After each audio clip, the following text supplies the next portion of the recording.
اللہ چاہتا ہے کہ یہ بندہ اس رینک تک پہنچ جائے. اللہ اس پر آزمائش بھیجتا ہے تاکہ میرا بندہ صبر کر لے تو اس کو وہ مرتبہ عطا ہو جائے. ہائے ہائے، یعنی آزمائش مجھ پر میرے رینک بلند کرنے، میرے درجے بلند کرنے آئی، اور ہائے میری بے صبری کہ میں نے وہ سب ثواب ضائع کر دی. نہ کریں میرے پیارے اسلامی بھائی. مشکلیں آتی ہیں. اچھا پھر پتہ ہے پرابلم کیا ہے؟ ہمارا ایک اور بڑا ایشو ہے، ہم کسی کو مسکراتا دیکھتے ہیں، کسی کو اچھے کپڑے دیکھ لیتے ہیں، کسی کی بڑی گاڑیاں دیکھ لیتے ہیں، کسی کا بڑا گھر دیکھ لیتے ہیں، ہمیں لگتا ہے یار یہ کتنا مزے میں، یار میں ہی اکیلا پریشان ہوں. یہ آپ کی بھول ہے. ایک بات یاد رکھیے گا، زندگی کی گاڑی مسائل کے پہیوں پر ہی چلتی ہے. امیر کے مسئلے اور ہیں، غریب کے مسئلے اور ہیں. شہرت جس کو ملی ہے نا، اس کے پرابلمز اور ہیں.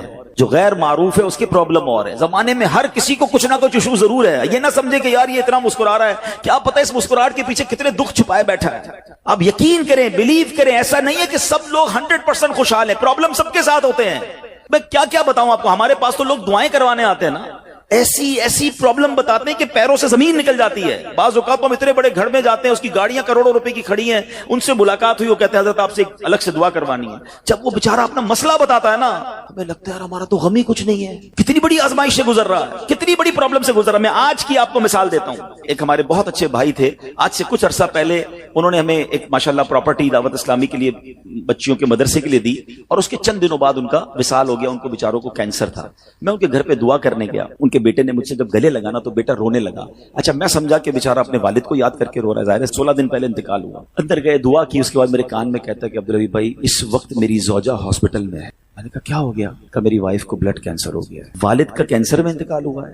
اللہ نے بڑا نوازا ہے ان کو، جیولرز ہیں. لیکن میں یقین کریں، میں آپ کو سچ بتا رہا ہوں، میں گاڑی میں بیٹھ کے میں بھی رونے لگا، کیونکہ وہ بندہ جب مجھے چھوڑنے آیا نا پھر میرے گلے لگ کے رو رہا تھا. میں سوچنے لگا یار کتنا دکھ ہے لوگوں کو، اللہ نے کتنی بڑی ہم پر مہربانیاں کی ہیں.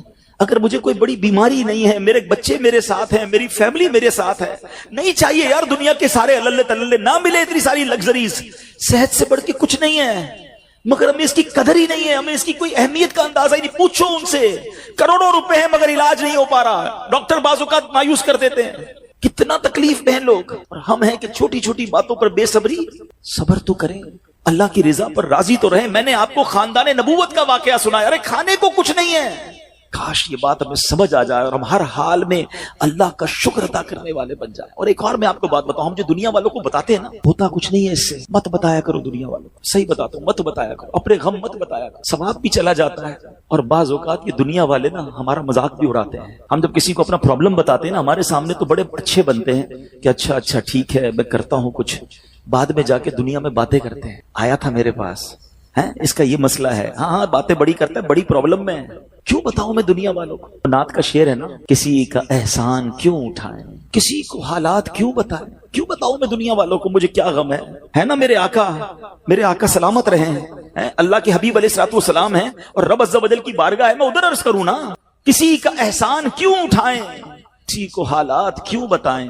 آقا تم ہی سے مانگیں گے تم ہی دو گے، تمہارے در سے ہی لو لگی ہے. ہاں اللہ رسول کی بارگاہ میں عرض کیا، ادھر آنسو بہاؤ، نہ بتاؤ دنیا والوں کو. ایک اور کمال کا شعر ہے کہ دنیا والے تو درد دیتے، دنیا والے تو درد دیتے ہیں، زخمی دل کی دوا مدینہ ہے. تو جب دنیا والوں نے کوئی ہمارا بھلا کرنا بھی نہیں، نہ ان کے ہاتھ میں ہے، شفا دینے والی ذات میرے رب کی، برکت دینے والی ذات میرے رب کی، تو اللہ سے ہی باتیں کرو نا. تو آج سے یہ ذہن بنا لے میرے پیارے اسلامی بھائی، مشکل آنی ہے تو صبر کے ساتھ وہ وقت گزارنا ہے، اللہ کی رضا پر راضی رہنا ہے. وہ بڑا کریم ہے، وہ اپنے غیب کے خزانوں سے آپ کو عطا فرمائے. توجہ بیان کی طرف رکھیے گا. اور اب آتے ہیں اس پورے واقعے سے ایک اور خوبصورت بات جو ہمیں سیکھنے کو ملی، اور وہ بات کیا ہے کہ نبی پاک کے خاندان کی سخاوت کیسی تھی. مولا علی شیر خدا کے پاس صرف 6 درہم تھے، آپ نے وہ سب کے سب دے دیے. مگر آج حال یہ ہے کہ لوگ اپنی زکوٰۃ ادا نہیں کرتے. آج زکوٰۃ لوگوں کو بھاری پڑنے لگ گئی ہے. جب کیلکولیٹ کرتے ہیں کہ جناب کروڑوں روپے زکوٰۃ، تو اس کے بعد ان کو بھاری لگتی ہے. نہ کریں ایسا. یہ زکوٰۃ مال کا میل ہے، اور اگر یہ مال کا میل آپ کے مال سے جدا نہ ہوا تو یہ آپ کے مال کو بھی میلا کر دے گا. ایک بات یاد رکھیے گا، سرکار دو عالم صلی اللہ تعالی علیہ وسلم کا یہ فرمان ہے، اپنی زکوٰۃ ادا کر کے اپنے مال کو مضبوط قلعوں میں قید کر لو. اگر میں اور آپ چاہتے ہیں نا کہ میری آپ کی پراپرٹی سیکیور رہے، ہمارے مال و اسباب سیکیور رہے، تو حدیث پاک میں تو فارمولہ موجود ہے کہ اپنے مال کو زکوٰۃ دے کر مضبوط قلعوں میں قید کر لو. لیکن یہاں زکوٰۃ دینے کے لیے تیار نہیں لوگ.